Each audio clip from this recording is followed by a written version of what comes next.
जैसा कि आप जानते हैं कि हमने इंटरमीडिएट स्टेज का कोर्स अभी स्टार्ट कर लिया है। इंटरमीडिएट स्टेज के अंदर हम डिफरेंट फंक्शंस में आपको पढ़ाऊंगा कि क्या होते हैं और फंक्शंस की क्लासिफिकेशन क्या होती है और उन फंक्शंस को हम कैसे यूज़ कर सकते हैं डाटा एनालिटिक्स और बिजनेस मॉडलिंग के अंदर। तो अगर आप फार्मूला की टैब पे क्लिक करें एक्सेल के अंदर जाके तो आपको यहाँ एक्सेल की काफ़ी क्लासिफिकेशन नज़र आ जाएगी फार्मूलाज की, जैसे कि फाइनेंशियल है, लॉजिकल है, टेक्स्ट है, मैथमेटिक्स है और मोर फंक्शंस पे जाके आपको देखेंगे आपको स्टैट के फंक्शन अलग से, इंजीनियरिंग क्यूब और ये फंक्शन अलग से नज़र आएंगे। अभी हम फिलहाल जो है वो मैथ एंड ट्रिग्नोमेट्री के फंक्शंस पढ़ेंगे। मैथ एंड ट्रिग्नोमेट्री के जो फंक्शंस हैं उनमें जो सबसे ज़्यादा यूजफुल फंक्शन है सबसे पहले मैं आपको वो पढ़ाऊंगा। आज हम ये देखेंगे कि एक्सेल के अंदर नंबर्स को राउंड करने का क्या मेथड है। यहाँ पे मैंने एक एग्जांपल क्रिएट की है, एक्सरसाइज क्रिएट की है, यहाँ एक्सरसाइज है और यहाँ सोल्यूशन है। एक्सरसाइज के अंदर ये मैं आपके लिए छोड़ूंगा इस फाइल के अंदर, इसका एक लिंक दे दूंगा डिस्क्रिप्शन में, आप डाउनलोड कर सकते हैं और जो सोल्यूशन होगा वो मैं सॉल्व करके अपलोड करूंगा। तो हम सीधा चलते हैं सोल्यूशन वाली शीट के ऊपर। यहाँ पे अगर आप देखें ये वही नंबर्स हैं जो पिछले एक्सरसाइज फाइल में मैंने दिए हुए हैं, एक्सरसाइज शीट में दिए हुए हैं। यहाँ पे मैंने थोड़ा सा इसको डिफरेंशिएट कर दिया फॉर्मेटिंग के अंदर। सिंपल राउंड को तो ऐसे ब्लू ही रहने दिया है। ये तीन फंक्शन एक दूसरे से मिलते जुलते हैं, आपस में कनेक्टेड हैं, इन तीनों को अलग कर दिया है। ये तीन आपस में मिलते जुलते हैं इसलिए इनको अलग बैकग्राउंड दे दिया है। ये दो एक जैसे हैं तकरीबन, इनको अलग कर दिया है और इवन और ऑड वाले फंक्शंस अलग कर दिए। सबसे पहले सिंपल राउंड के ऊपर चलते हैं। सिंपल राउंड क्या होता है? सिंपल राउंड में हमने ये सारे सिलेक्ट किए। ये मैंने आपको मेथड बताया था कि आप सारे सेल्स जहाँ पे फार्मूला लगाना उनको सिलेक्ट करें और इक्वल टू करके उसके सामने वाले सेल को सिलेक्ट करें और कंट्रोल एंटर प्रेस करें तो वो सारे के सारे यहाँ पर आ जाएंगे। इनफैक्ट ये सारे नंबर वैसे के वैसे ही हैं जैसे आपको वहाँ पे दिखाई दे रहे हैं, लेकिन इनके डेसिमल पॉइंट्स यहाँ से कम हुए थे। वो डेसिमल पॉइंट्स यहाँ पे हमने वापस इंक्रीज किए तो एग्जैक्ट वही नंबर जो यहाँ पे शो हो रहे हैं वही नंबर यहाँ पे शो हो रहे हैं। इनफैक्ट एक डेसिमल और कम है तो ये बिल्कुल आप इक्वल हो गए। सिंपल राउंड जो आता है एक्सेल के अंदर वो ये होता है कि आप की स्क्रीन के ऊपर या आपके प्रिंट के ऊपर जो नंबर्स हैं वो तो कम होंगे लेकिन सेल के अंदर एक्चुअल वैल्यू वैसी की वैसी ही रहेगी। तो अब हम इसके डेसिमल पॉइंट अगर यहाँ से इंक्रीज होते हैं, यहाँ से डिक्रीज होते हैं, अगर हम इनको डिक्रीज करते जाएं, मैं इसको 3 डेसिमल पॉइंट पे लेके आता हूँ तो आप देखें ये इसने उसी नंबर को 2.967 कर दिया है। इसका एक फ़ायदा भी है और इसका एक नुकसान भी है। फ़ायदा ये है कि आपके जो एक्चुअल वैल्यू है वो सेल के अंदर मौजूद रहती है। जैसे अगर आप इस नंबर को 2 से मल्टीप्लाई करें या इस नंबर को 2 से मल्टीप्लाई करें, यानी जो ओरिजिनल वैल्यू है और जो आपने जिसमें डेसिमल पॉइंट कम किए हैं, तो इनका आंसर एग्जैक्टली सेम आएगा इतने डेसिमल नंबर तक जितना इसके अंदर शो हो रहा है। यानी एक्यूरेसी इसके अंदर ज़्यादा होती है, ज़्यादा प्रिसाइज होते हैं नंबर्स, लेकिन डिस्प्ले में वो बुरे लगते हैं। डिस्प्ले में कैसे बुरे लगते हैं? अगर आप पावर पॉइंट की प्रेजेंटेशन दे रहे हैं किसी को या आप अपनी वेबसाइट के ऊपर कोई या ब्लॉग के ऊपर नंबर शो कर रहे हैं तो इतने ज़्यादा डेसिमल पॉइंट जो होते हैं वो इलिजिबल हो जाते हैं और जो व्यूअर होता है उसकी आंख को अच्छा नहीं लगता कि वो इतना बड़ा नंबर पढ़े। कोशिश करते हैं कि हम अपने नंबर्स को किसी एक स्टैंडर्ड नंबर ऑफ डेसिमल्स तक राउंड कर लें, 2 नंबर्स तक कर लें या 3 तक कर लें। दूसरा फंक्शन होता है राउंड का। ये सारे सेलेक्ट करते हैं और राउंड का फंक्शन लगा के देखते हैं कि राउंड क्या होता है। Is equal to round. Round को आपने जब क्लिक किया तो ये इसने आपसे 2 आर्गुमेंट्स मांगे। एक आर्गुमेंट है नंबर, कि किस नंबर को राउंड करना है, तो हम कह रहे हैं जी इस नंबर को राउंड करना है। फिर आपने कॉमा प्रेस किया, कॉमा के बाद वो पूछ रहा है कि कितने नंबर ऑफ डिजिट्स तक आपने राउंड करना है। सपोज हम कहते हैं हमें 3 नंबर्स ऑफ डिजिट्स तक इसको राउंड करना है और ये करके हमारे आर्गुमेंट्स पूरे हो गए। हम कंट्रोल एंटर प्रेस करते हैं, उसने सारी जगह पे वो जो आंसर थे वो लिख दिए। जब एक्सेल राउंड करता है, इस राउंड के फंक्शन से आप यूज करते हैं तो राउंड का फंक्शन एग्जैक्टली वही आंसर देता है जो आप डेसिमल डिक्रीज करने से आपके आते हैं, क्योंकि इन दोनों मेथड में एक्सेल स्टैंडर्ड मैथमेटिकल लॉजिक को इस्तेमाल कर रहा होता है। वो कैसे कि वो ये कहता है कि 3 डेसिमल तक अगर मैंने इसको राउंड करना है तो जो 4th डेसिमल है अगर वो 5 या उससे ज्यादा है तो मैं लास्ट वाला नंबर इंक्रीज कर देता हूँ। इसकी एक एग्जांपल आप यहाँ से देखें, 4.734 यहाँ तक हमने करना था 3 डेसिमल तक, लेकिन जो नेक्स्ट नंबर है वो 7 है तो उसने इस 4 को एक नंबर बढ़ा दिया है, यानी 4.735 लिख दिया इसको। यहाँ पे अगर आप देखें तो 2.967 तक हमें चाहिए था, लेकिन नेक्स्ट नंबर 1 है, तो उसने कहा कि चूंकि 1 है तो ये 7 बढ़ के 8 नहीं होगा, ये 7 ही रहेगा। तो ये दोनों मेथड हैं, ये सेम आंसर देते हैं और अप्लाई करते हैं मैथमेटिक्स की लॉजिक को और जो उसके रूल्स हैं उनको। अगर आप इन रूल्स को ओवरराइड करना चाहते हैं तो फिर क्या होगा, आप चाहते हैं कि अपवर्ड इसको राउंड करो या इसको डाउनवर्ड राउंड करो, तो फिर आप इसकी जो मैथमेटिकल लॉजिक है इसको ओवरराइड करना चाहते हैं, तो फिर आप ये दो फंक्शन यूज करेंगे, एक है राउंड डाउन और एक है राउंड अप। अब आप राउंड डाउन को अगर आप यहाँ से जो रेंज है इसको सिलेक्ट करें और यहाँ पे लिखें राउंड डाउन, ये दूसरा फंक्शन आ गया।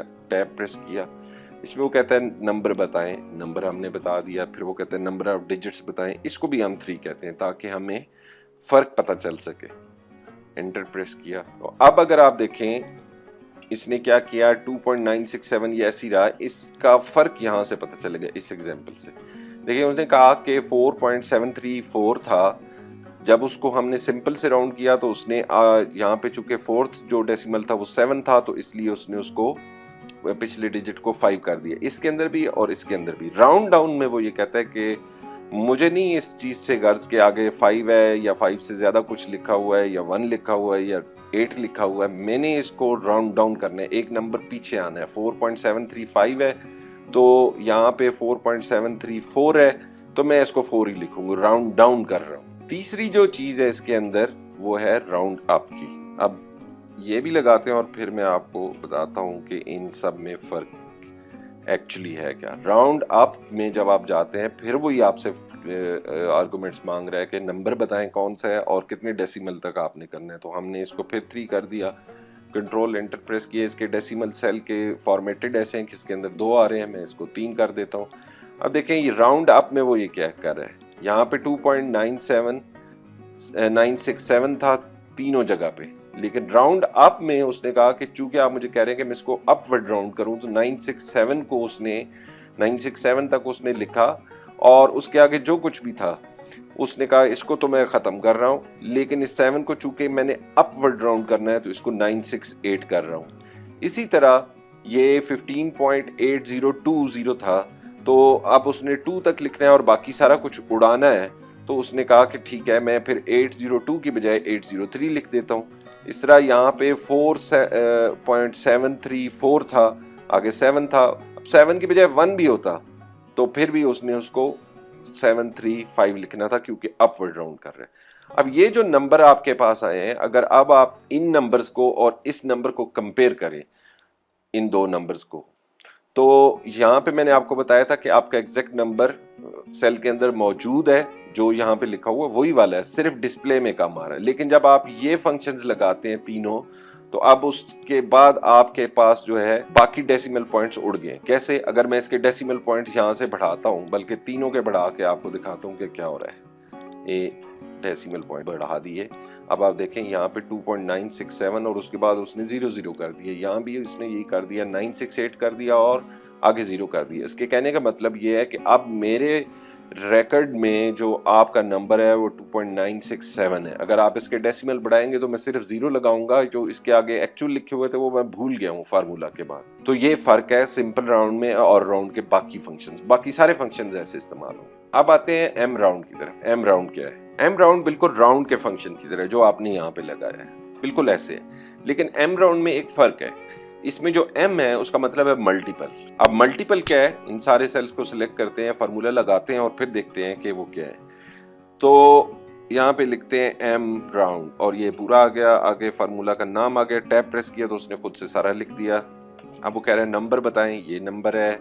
वो कह रहा है इसको किस मल्टीपल में आप देखना चाहते हैं। किस मल्टीपल से मुराद ये है कि नियरेस्ट मल्टीपल जो है किस नंबर का आप चाह रहे हैं। जैसे मैं अगर यहाँ पे 5 लिखूं, अब फार्मूला लगेगा तो आपको समझ आएगा। फार्मूला लग के क्या आना चाहिए, मेरा ऑब्जेक्टिव ये है कि मैं ये चाह रहा हूं कि जो भी नंबर हैं ये राउंड होके 5 के मल्टीपल में आ जाएं। जैसे ये 2.96 है तो 5 का मल्टीपल्स क्या है? 5 के मल्टीपल्स है 0, 5 zeros are 0, 5 ones are 5, 5 twos are 10 and 15, 20 और इस तरह आगे चलते चलते। तो मैं ये चाह रहा हूँ कि ये नंबर या तो 5 बन जाए या 0 बन जाए राउंड होके।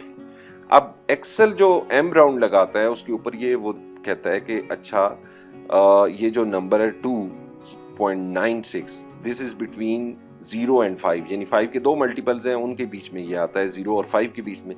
फिर वो ये देखता है कि ये 0 के ज्यादा करीब है या 5 के ज्यादा करीब है। जाहिर सी बात है 0 और 5 का मिडिल पॉइंट बनता है 2.5। अगर ये 2.5 से ज्यादा है तो इसका आंसर 5 आएगा, अगर ये 2.5 से कम है तो इसका आंसर जो है वो 0 आएगा। अब हम इसका रिजल्ट निकालते हैं और फिर मैं आपको 2-3 नंबर से बताता हूं कि इसका मतलब है क्या।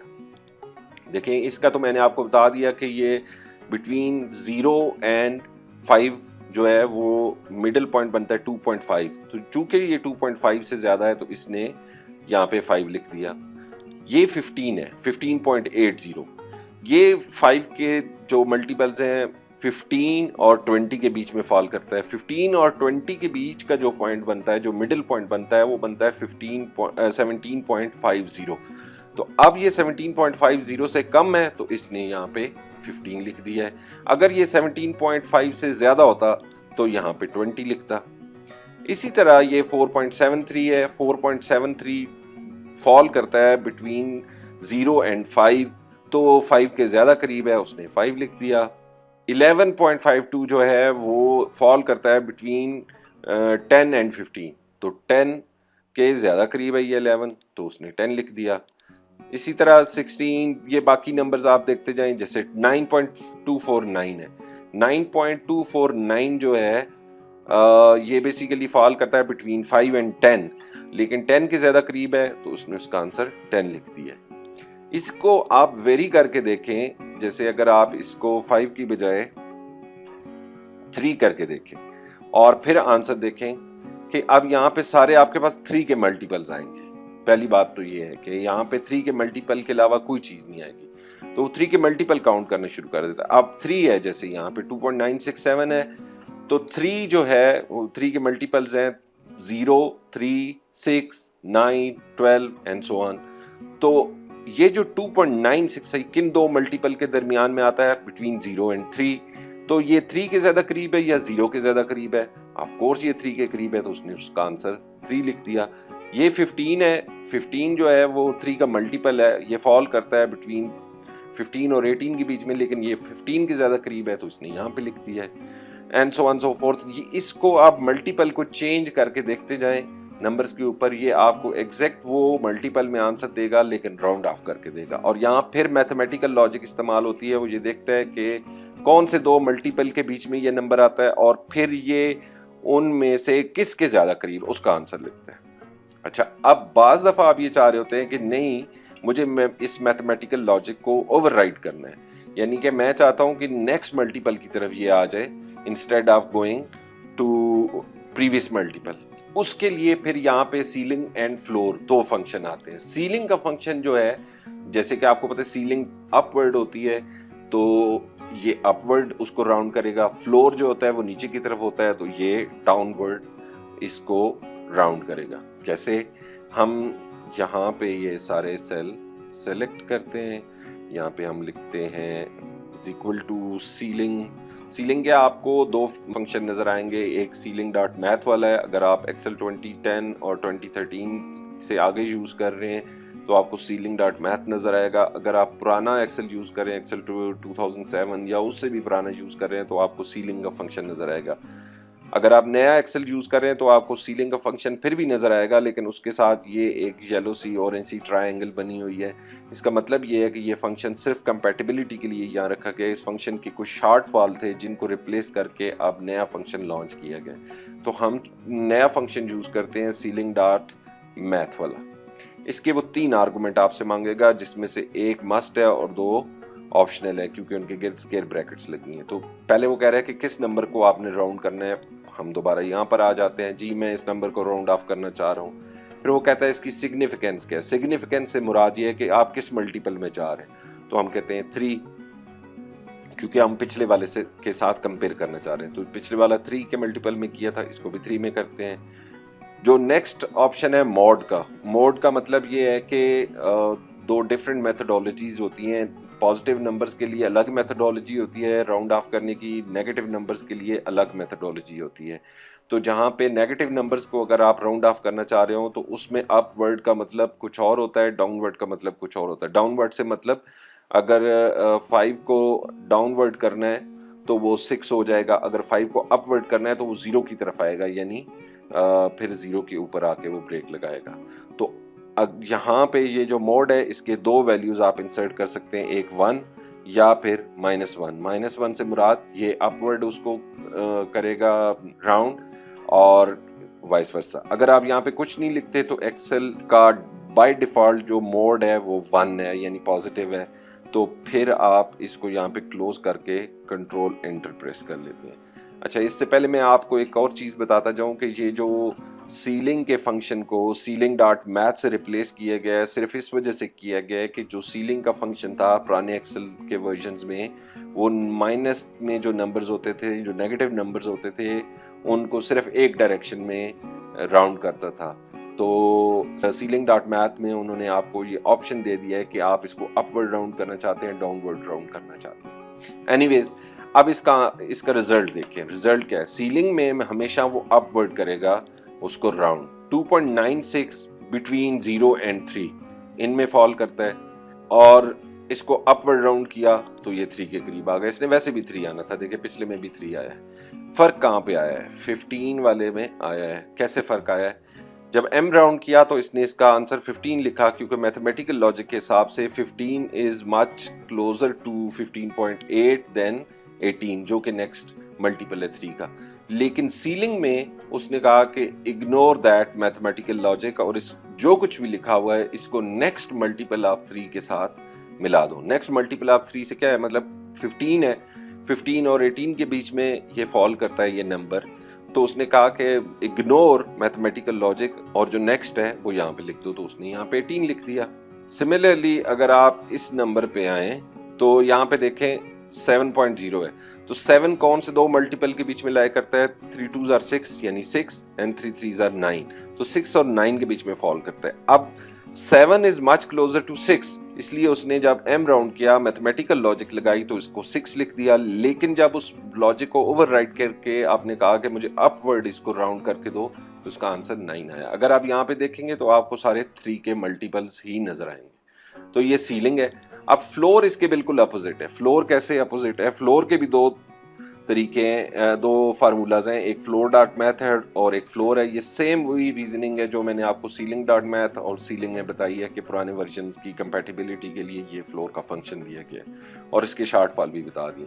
तो हम फ्लोर डॉट मैथ लगाते हैं। नंबर क्या है जी? ये नंबर है, और आप क्या करना चाह रहे हैं जी कि मैं 3 के मल्टीपल्स में इसको देखना चाह रहा हूँ, और कंट्रोल एंटर प्रेस कर दें। अब देखें, वो कह रहा है कि जो भी नंबर है इसको पिछले की तरफ राउंड ऑफ कर दो, इससे पिछले मल्टीपल की तरफ ले आओ। अब 2 फॉल करता है बिटवीन 0 एंड 3, तो उसने कहा छोड़ दो, बेशक जिसके भी जितने भी करीब है आप इसको पिछले मल्टीपल पे ले आओ, तो इसका पिछला मल्टीपल 0 बनता है। अब 15.8 जो है ये फॉल करता है बिटवीन 15 एंड 18, तो उसने कहा कि छोड़ दो 15 और 18 और लॉजिक को भी छोड़ दो, जो भी पिछला बनता है उसकी तरफ ले आओ। यहाँ पे अगर आप देखें ये ज्यादा इंटरेस्टिंग है। 4.73 है। 4.73 फॉल करता है बिटवीन 3 एंड 6, यानी 3 1s are 3 and 3 2s are 6, तो 3 के मल्टीपल जो हैं 3 और 6 उनके बीच में फॉल करता है। तो उसने कहा 4.73 जो है ये बेसिकली 3 और 6 के बीच में फॉल करता है, लेकिन इग्नोर कि ये किसके ज्यादा करीब है, ना इसको अपवर्ड करो, इसको तुम फ्लोर पे ले आओ, जो इससे पिछले वाला मल्टीपल है वो यहाँ पे लिख दो। तो ये उसने यहाँ पे लिख दिया। अब आप लोग परेशान हो रहे होंगे कि इन चीज़ों का हमें क्या फ़ायदा होता है। इन चीज़ों का हमें बहुत ज़्यादा फ़ायदा होता है। हम जब डाटा एनालिटिक्स में जाएंगे तो आप देखेंगे कि ये वाली चीज़ें हम बार बार यूज़ कर रहे होते हैं। जो सिचुएशन आपको लगती है कि ये किसी भी एक्सेल फंक्शन से नहीं सॉल्व हो सकती, बाज़ दफ़ा ये छोटे छोटे फंक्शन जो होते हैं इतने हेल्पफुल हो जाते हैं कि आप एक्सेल के डेवलपर्स को दुआएं देना शुरू हो जाते हैं। नेक्स्ट जो दो फंक्शन है, ये दो तकरीबन एक जैसे फंक्शन है, यानी एक फैमिली के फंक्शन है, इसको आप कह सकते हैं। बेसिकली तो ये सारी एक ही फैमिली है, राउंडिंग की फैमिली है। अच्छा, इंट का फंक्शन क्या करता है? इंट जो है वो इंटीजर को शार्ट करके लिखा हुआ है यहाँ पे, तो हम इंट का फंक्शन लगा के फिर मैं आपको बताता हूँ कि ये क्या करता है। इंट पे वो कह रहा है नंबर बताओ, सिर्फ एक ही आर्गुमेंट है, कौन से नंबर का इंटीजर ढूंढना है मुझे। तो इंटीजर ये है कि वो ये करेगा कि वो कहेगा कि अच्छा ये जो नंबर लिखे हुए हैं भाड़ में जाए ये डेसिमल पॉइंट, और इसके बाद जो कुछ लिखा हुआ है, जो कुछ डेसिमल पॉइंट के लेफ्ट साइड पे लिखा हुआ मेरा आंसर वो है, चाहे उसके बाद 0.9 लिखा हुआ है, 0.8 लिखा हुआ है या 0.0 लिखा हुआ है, मुझे उससे कोई गर्ज नहीं है। मुझे सिर्फ जो है जो डेसिमल के लेफ्ट साइड पे चीज लिखी हुई है, जो फुल इंटीजर है, वो मुझे आंसर में देना है। तो अब कंट्रोल एंटर प्रेस करते हैं, देखें उसने डेसिमल पॉइंट्स आगे 0 कर दिए। बेशक आप डेसिमल पॉइंट खत्म भी कर सकते हैं, यहाँ पे 2 डेसिमल पॉइंट एक्चुअली ये ऐसे हुए थे, लेकिन अगर आप देखना चाहते हैं तो ये देखें 2.96, उसने कहा ओके डेसिमल से इधर क्या लिखा हुआ है 2, उसने 2 लिख दिया, 15 लिख दिया, इग्नोरिंग द फैक्ट कि उसके बाद उसको राउंड ऑफ करके इसको 4 को 5 लिखना था, या मैथमेटिकल लॉजिक क्या कहती है, उसने कहा नहीं मैं सिर्फ इंटीजर लेके आ रहा हूँ। तो ये भी बड़ा इंटरेस्टिंग फंक्शन है। नेक्स्ट है जी ट्रंक। ये बेसिकली ट्रंकेट का मतलब ये है कि वो कर्टेल कर देता है उस नंबर को किसी भी जगह पे, वो कैंची पकड़ के खड़ा हो जाता है और कहता है जी अच्छा कितने डेसिमल पॉइंट काटने हैं, और वो काट के आपको उसका आंसर दे देता है। कैसे? इज इक्वल टू ट्रंक लिखा, नंबर क्या है, नंबर ये है। अब मैं उसको कहता हूँ कि मुझे सपोज 3 डेसिमल पॉइंट तक इसका आंसर दो, ठीक है। नंबर ऑफ डिजिट्स का मतलब ये है कि कितने डेसिमल पॉइंट तक चाहिए आंसर चाहिए, और कंट्रोल एंटर कर दो। उसने क्या करना है, उसने कहना है ओके जी, उसके हाथ में कैंची है, इसको इस तरह से अज्यूम करें। उसने कहा यहाँ से डेसिमल पॉइंट शुरू हो रहा है और भाई साहब ने फार्मूला में बताया कि मुझे 3 डेसिमल पॉइंट्स चाहिए। तो उसने कहा पहला 9, दूसरा 6, तीसरा 7, और उस यहाँ पे उसने कैंची लगा दी। उसको इस चीज से कोई गर्ज नहीं है कि नेक्स्ट डिजिट 5 है तो मुझे इसको जो है वो 7 को 8 करना है ना, वो सिर्फ यहाँ पे कैंची रखेगा और काट के उसका आंसर आपको दे देगा। 15.802 दे दिया। ये देखे 4 पॉइंट, इसको गौर से देखे 4.7347, इसको एक्चुअली जब 7 से काटना था तो उसने देखना था मैथमेटिकल लॉजिक के हिसाब से कि ये 7 है तो इसको मुझे 5 बनाना है। उसने कहा छोड़े जी भाई साहब, आपने मुझे कहा कैंची रखो तो कैंची 4 पे रख दी, 3 डेसिमल पॉइंट पे, ये उसका आंसर। नेक्स्ट जो है इवन और ऑड। आपको पता है इवन नंबर क्या होते हैं, ऑड नंबर क्या होते हैं, सबको ही पता है। तो डायरेक्ट फंक्शन लगाते हैं इज इक्वल टू इवन, और इवन में वो क्या करेगा, वो कहता है नंबर बताओ कौन सा है। अब इसके अंदर उसने लॉजिक क्या लगानी वो मैं आपको समझाता हूँ। वो कहेगा अच्छा जो नंबर इस बंदे ने मुझे दिया है इस फार्मूला के अंदर, मैंने ये करना है कि ये देखना है कि ये नंबर क्या है, और फिर मैंने देखना है इससे नेक्स्ट इवन नंबर कौन सा है। यानी 2.96 है तो इससे नेक्स्ट नंबर 3 होगा, 3 से नेक्स्ट नंबर 4 होगा। अब 3 तो ऑड है और 4 जो है इवन है, तो मुझे यहाँ पे 4 लिखना है। तो लेट्स सी ये क्या करता है, ये देखिए कंट्रोल एंटर प्रेस किया, 2 को उसने 4 बना दिया, 15 को उसने 16 बना दिया, राउंड कर दिया, लेकिन राउंड किया towards next even number. देखिए ये 4.7 था, उसने कहा 4.7 है तो 4 के बाद तो 5 आएगा, 5 ऑड है इसलिए मुझे यहाँ पे 6 लिखना है। तो next even number round of करके जो भी आता है उसने उसको लिख दिया। अगर आप इसके डेसिमल पॉइंट बढ़ाएं तो आपको नजर आएगा कि ये कुछ ज्यादा ही बढ़ गए। तो ये देखें ये एग्जैक्ट इंटीजर है, और आगे बेशक आप डेसिमल बढ़ाते जाएं वो 0.000 लिखता जाएगा, और आपको पता है डेसिमल के बाद 0 की कोई वैल्यू नहीं होती अनलेस उसके आगे कोई और नंबर ना हो। अब आपको ये समझाना तो इतना मुश्किल है ही नहीं, ये इसके बिल्कुल अपोजिट है इवन के। इसमें अगर हम लिखेंगे इज इक्वल टू ऑड और ये नंबर दे देंगे तो वो कहेगा 2.96 से अगला नंबर जो ऑड है वो कौन सा है, ऑफ कोर्स वो 3 है, और 3 उसने यहाँ पे लिख दिया। इससे अगला ऑड 15 से अगला ऑड कौन सा है, 15 से आगे 16 आता है, 16 तो इवन आ गया, उसका आंसर यहाँ पर आ गया। उससे अगला जो है ऑड बनता है वो 17 बनता है, तो and so on so fourth. तो ये बेसिकली राउंडिंग के फंक्शंस हैं, मैथमेटिकल फंक्शंस हैं। इनको आप अपने दिमाग में बिठा लें, ये आपके बहुत ज़्यादा काम आने वाले हैं। इनको बार बार प्रैक्टिस करें, आपकी एग्जिस्टिंग सिचुएशन के अंदर भी बहुत सारी जगह पे ये आपको काम आ सकते हैं। लेकिन इस वक्त जो मेरा पर्पस है वो ये है कि मैं आपको छोटा छोटा इंट्रोडक्शन दे दूं मेन फंक्शंस का, और उसके बाद हम फिर एक्चुअली इनकी एप्लीकेशंस देखें।